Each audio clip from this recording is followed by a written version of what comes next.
Hi there, hope you're having a great day today. We are talking about Leviticus chapter 20 today. And if this is your first day watching one of my videos, I talk about one Bible chapter a day. We started with Genesis 1, but you don't have to go back to the beginning. You can join us at any point. It is totally okay.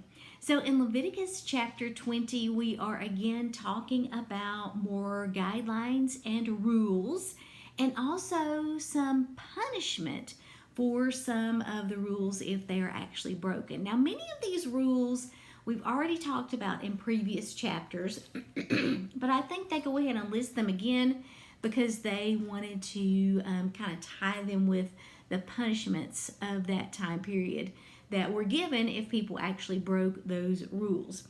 So another thing that it mentions in today's chapter is the idea of looking to mediums for guidance. And I wanted to read to you one of the footnotes for that particular part of today's chapter. It says, everyone is interested in what the future holds, and we often look to others for guidance. But God warned about looking to the occult for advice. Mediums and spiritists were outlawed because God was not the source of their information. At best, occult practitioners are fakes whose predictions cannot be trusted. At worst, they are in contact with evil spirits and are thus extremely dangerous. We don't need to look to the occult for information about the future. God has given us the Bible so that we may obtain all the information we need, and the Bible's teaching is trustworthy. Another part of this chapter again addresses sexual sin, and I wanted to read the footnote concerning that part.